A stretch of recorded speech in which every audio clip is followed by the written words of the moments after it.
Killers of the Flower Moon is a story of greed, violence, murder, and pure evil.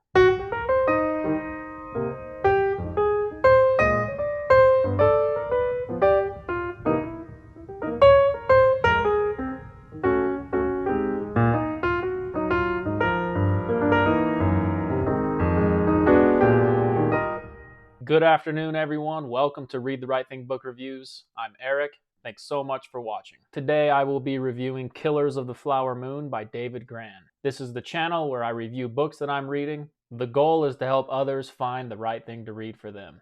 So maybe you've already read this book and you're just interested in my thoughts, or maybe you're thinking of reading this book and want to know if you should or not.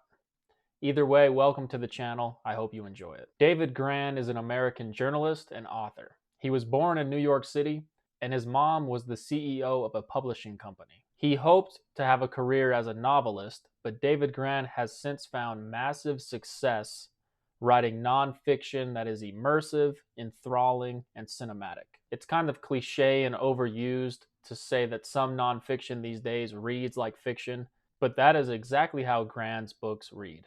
This type of nonfiction has really gained popularity in the last decade or so. It seems like every book atop the New York Times bestsellers list is always some true crime thriller uncovering some crazy story. Grann has a master's degree in creative writing and no doubt uses these skills in his nonfiction. Killers of the Flower Moon was published in 2017 and was a finalist for the National Book Award. Several of his books have already been adapted into films, with the latest being Killers of the Flower Moon.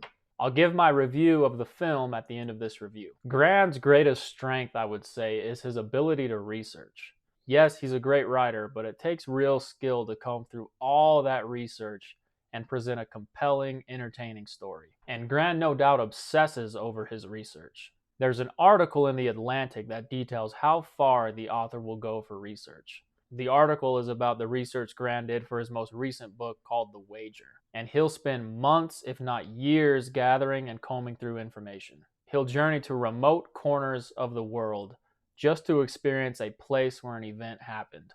Walk the same grounds, breathe the same air, and see the same views that his subjects experienced. I first heard about Killers of the Flower Moon after I read about the film adaptation that Martin Scorsese and Leonardo DiCaprio were making. And I enjoy nonfiction just as much as the next guy, but I usually veer more towards novels. If you've been following this channel, then you've probably noticed that I read a lot of American novelists.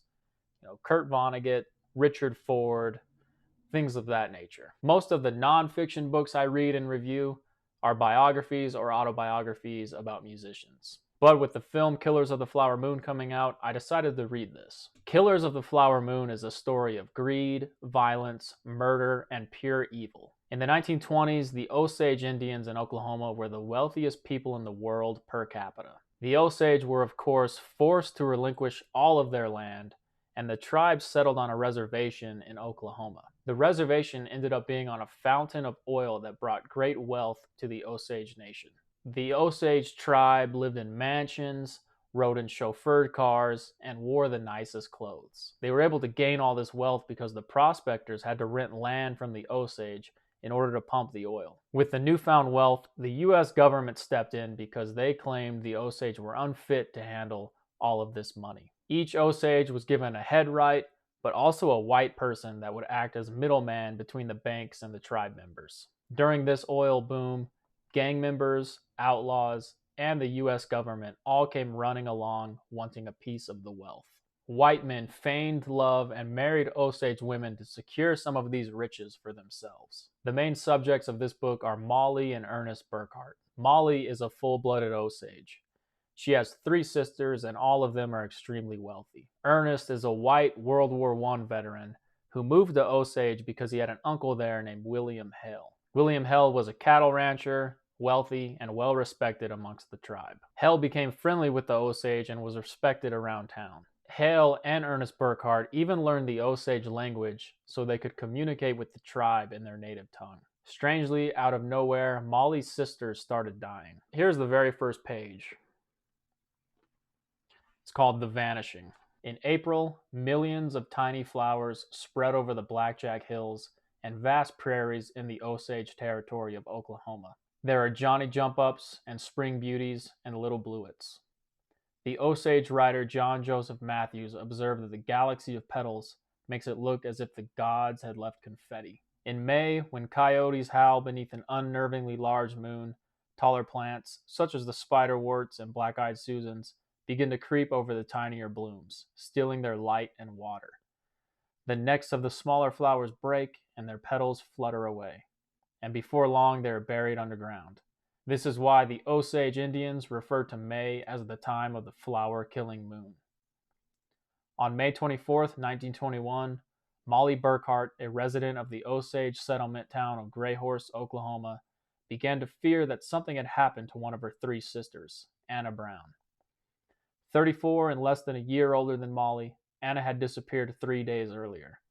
She had often gone on sprees, as her family disparagingly called them, dancing and drinking with friends until dawn, but this time one night had passed, and then another, and Anna had not shown up on Molly's front stoop as she usually did, with her long black hair slightly frayed and her dark eyes shining like glass.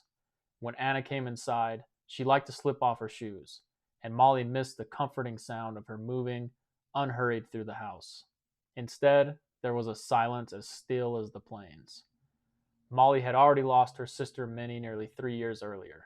Her death had come with shocking speed, and though doctors had attributed it to a peculiar wasting illness, Molly harbored doubts. Minnie had been only 27, and she'd always been in perfect health.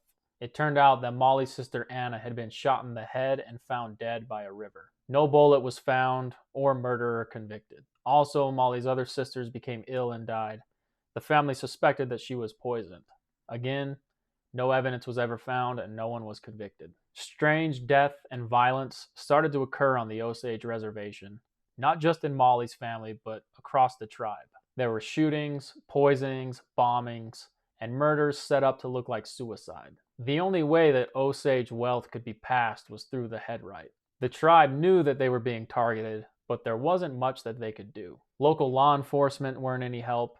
Outside private investigators were hired, but they too ended up murdered or strangely disappeared. No one was ever convicted of these crimes until finally Molly went to D.C. to speak to the president. Incompetent local law enforcement could or would not see the cases until the end. The Reign of Terror, as it was called, prompted J. Edgar Hoover to send FBI agent Tom White and his colleagues down to Oklahoma to solve the cases. From J. Edgar Hoover's perspective, the FBI, which was newly formed, could prove its use to the nation if it could go down to Oklahoma and solve these murders. The research must have been daunting for David Grann.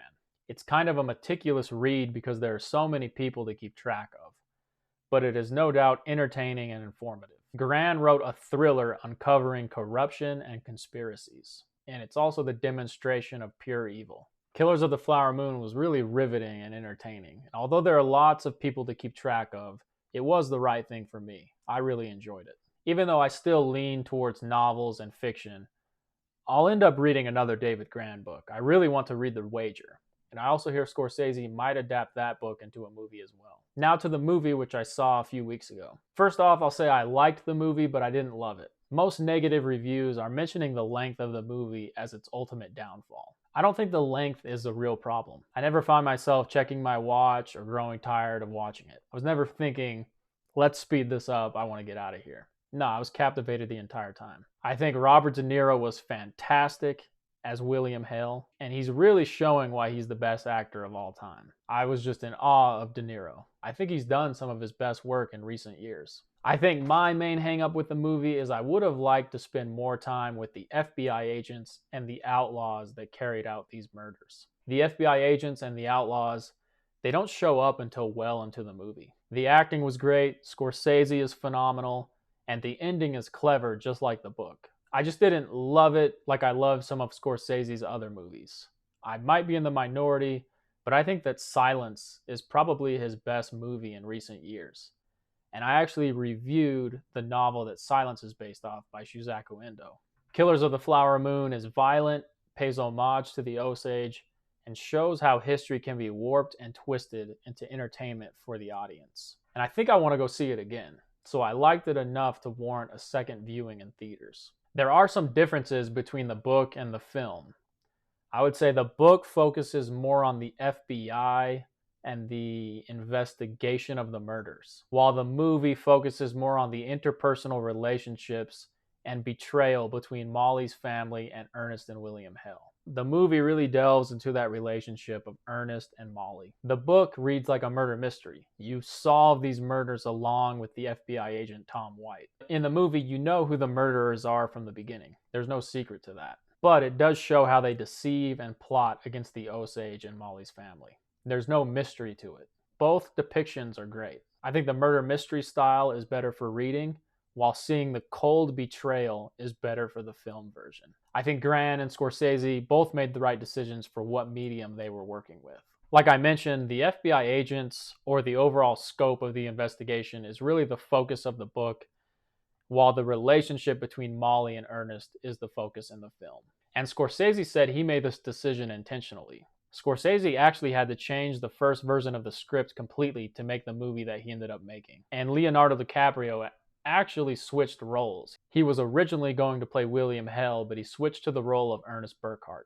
And I think that was the right call, because De Niro was just fantastic as William Hell. Seeing Ernest lie and murder to someone he is supposed to love is chilling and shows just how evil some people can be. The book and the movie still hint that Ernest may have still loved Molly, even though he was doing these atrocious things with his Uncle William. In the movie, he really comes across as just this stupid dimwit, and maybe he was just so stupid that he thought he could do these things while still loving his wife. It's a real complicated story. It's well worth reading and seeing the movie. The movie and the book were both the right thing for me. If I read any nonfiction, it's definitely going to be this type, and I look forward to reading The Wager. So that was my review of Killers of the Flower Moon.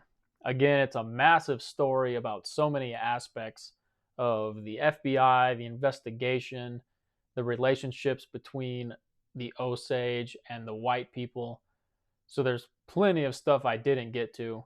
But if you've read this book, let me know what you thought about it in the comments. I hope you found this review helpful. If you did, please hit that like button. Or if you know someone who would enjoy this review, please send the video to them. Once again, thanks for watching. And as always, read the right thing.